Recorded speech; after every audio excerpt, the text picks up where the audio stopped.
Oh, snap. You might not be able to buy junk food anymore. What the? Unfortunately, I have to tell you that a new bill has been introduced in Kentucky that would exclude junk food and other foods of low nutritional value from being used by SNAP benefits, aka food stamps. Okay.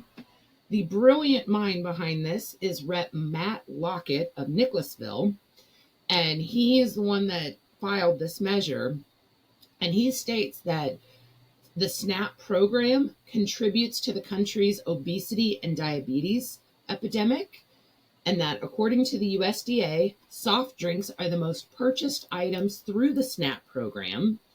And if passed, this bill would exclude junk food or accessory food, and the items in this category would include soft drinks, prepared desserts such as cookies, candy, chips, energy drinks, and then here's the kicker: all foods low in nutritional value.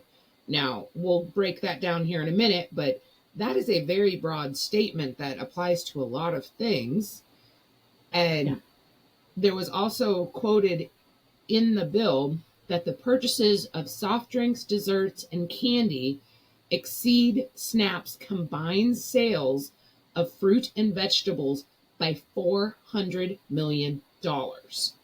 And so basically, he was quoted as saying the health and welfare of SNAP participants should be the main priority of this program. Chronic disease disproportionately affects our low income population, in large part due to the government funding of unhealthy foods. These foods lead to our most vulnerable into a lifetime of chronic disease. SNAP should alleviate hunger, not worsen our national health crisis. Dude, you can see my 11 is real deep right here. Yeah, Like, I'm expecting some squeaking to come out of you, to be honest. I know I've hit a nerve when you squeak. there's so much to unpack. It One, is. tell me you're privileged without telling me you're privileged, that you've never had to use food stamps, that you Absolutely. don't understand how this all works, that you don't even do your own grocery shopping because you don't know what food prices look like, and you have no idea what nutritional value is. Tell me all of that in one simple statement, and that's what this bill is. First of all. Second, we've talked about sodas, right? So, soda definitions are broader than people think. You've got what we call spicy water, but like flavored carbonated water is Hmm. considered a soda. Evian, or not, Perrier. Perrier is Period. considered a soda, a soft drink.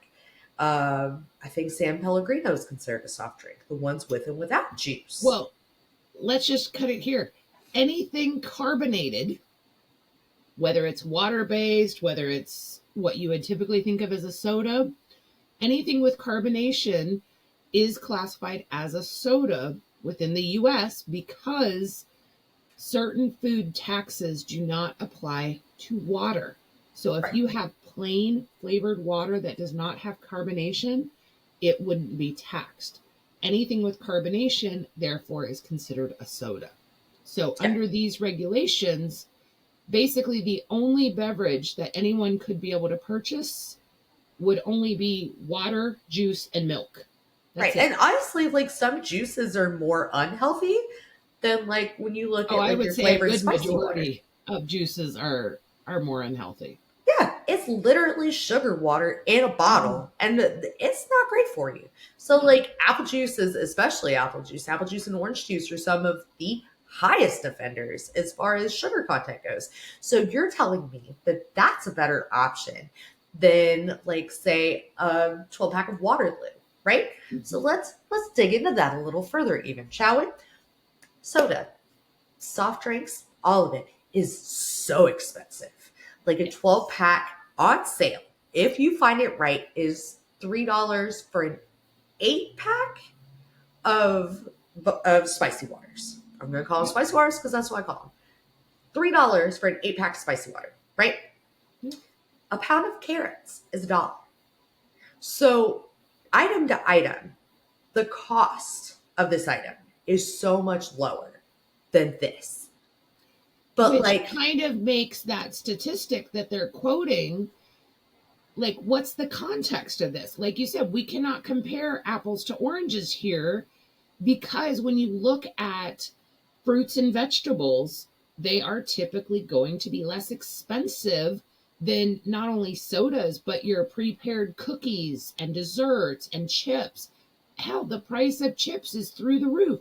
You could pay $6 for a family size bag of chips. one bag. But when you compare that to, a bag of apples that you can get for $3, well, you just spent twice as much on chips. A bag of chips. You didn't A even bag go of chips. crazy. You got the one bag. The The one one bag of bag. chips. And you're Even though already that done. bag of apples, it probably has 10 apples in it. Right. Whereas, give two teenagers a bag of chips and that thing's gone in 20 minutes. Or You one give if two you were me. teenagers a bag of apples, it's going to take a while. That's a snack every day for the week, right? Yeah. So that part. We're looking at So I don't like how classic. they're doing it dollar to dollar Right. there, because I don't think that's the right context here. No, And absolutely not. I agree that there are lots of people, whether they are on food stamps or not, that are just not good grocery shoppers. Okay. They don't purchase based on what's on sale, what's on season. They do buy junk food and convenience food. But where does it stop? Okay. Yeah. I don't think that a mother who is stressed out, who is, just wants to have her Diet Coke or whatever, I don't think we should tell her, no, you can't have that. Even though she cut her groceries down, she was able, she left a little bit of money for a splurge. And now we're going to tell her, no, no splurges, none. A little happiness, a little joy, a little bit of something for yourself. Like, that drives me insane. Like, who are you to dictate? And then we start talking about desserts like candies. And I don't know if this includes ice creams, but I was thinking about this. And they're all fruit, but I can't remember the brand. But that's a dessert. That's considered a novelty ice cream. But it's literally 100% fruit. Yeah. So what, like, is that included in that? Like, we were talking about this. If you're on food stamps, maybe the only chance for you to buy a birthday cake for your kid is with your food stamps. So you're going to rob a kid of their birthday cake or a celebration or a classroom treat, something where they can feel like they belong. Yeah. Because it you was want to feel good about Valentine's yourself. Day. Say you bought candy so your kid could take it to school for Valentine's. Now you're going to say, no, you now have to figure out some other way to buy a birthday cake, buy cupcakes, buy, a treat. Yeah.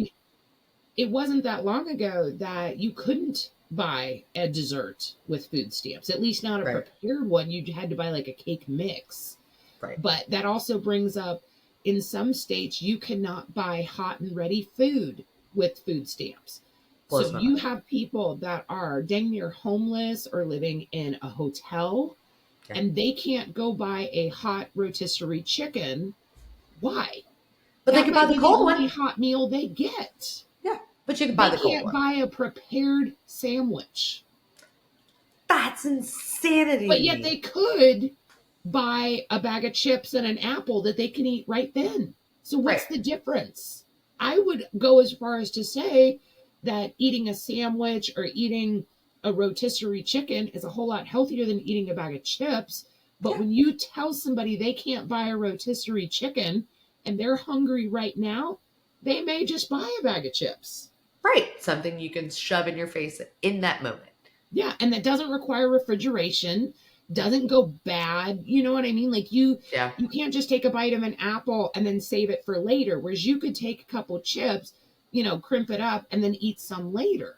So Yeah. I feel like this is also disproportionate to those that are in food deserts, because there are plenty of people who the only store close to them is Dollar Tree, Dollar General, a convenience store. So yeah, the majority of what they're purchasing may be considered junk food, but it's the only food available. to know. Exactly that. Like they're getting a little bit better about Dollar Generals with like the fresh fruit sections.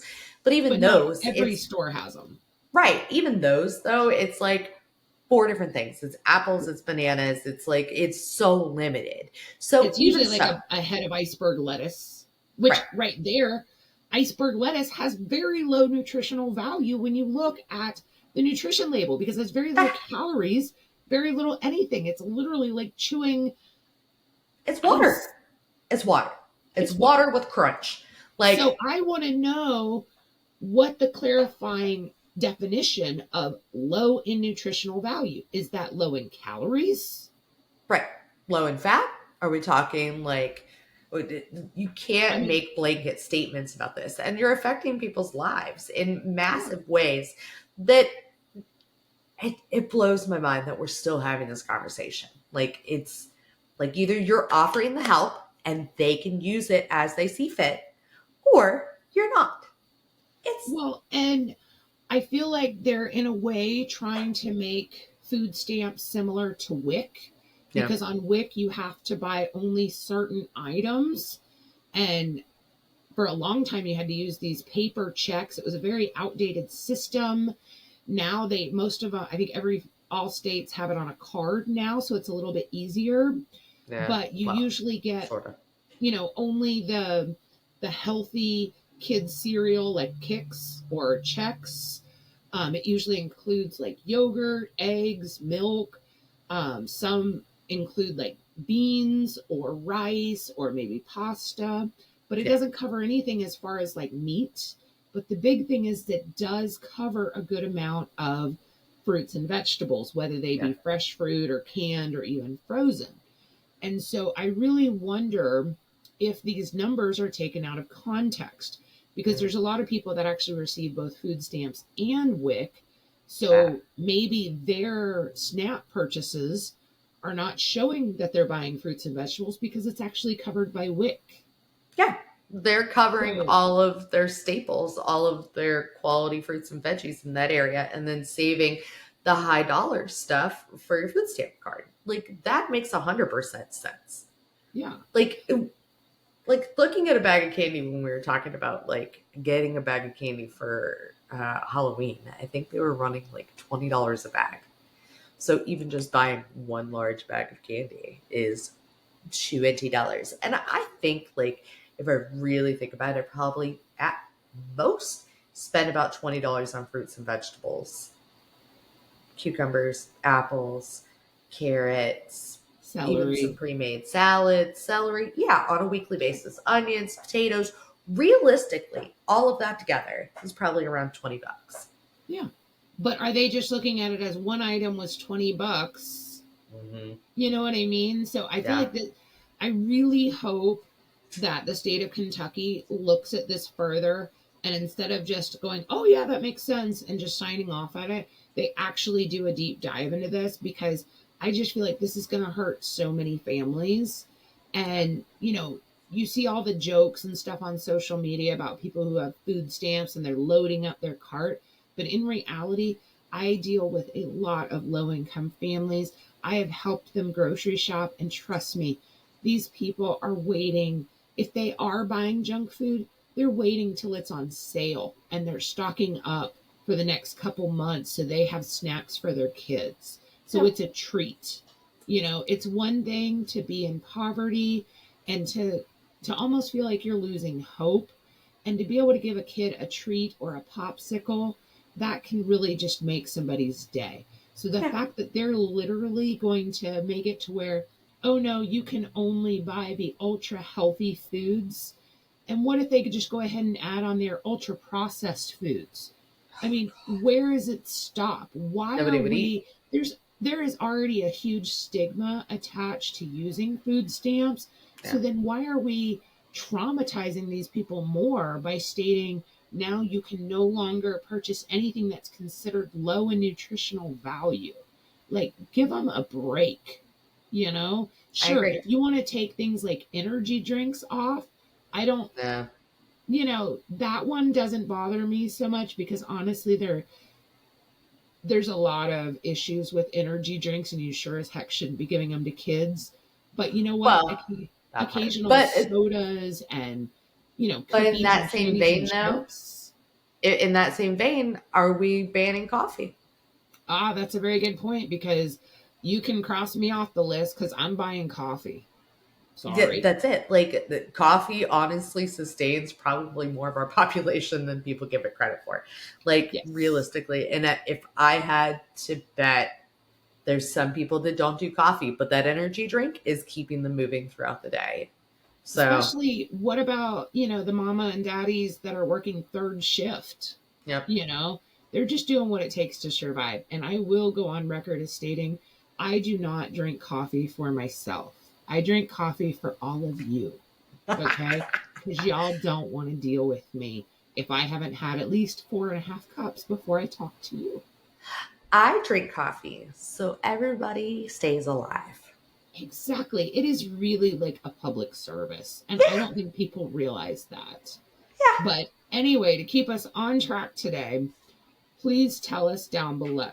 Do you think that we should be putting limits on food stamps or the SNAP program to where people cannot buy what they want, that there would be limits to what they could and could not buy based on nutritional value and whether something was junk food or not?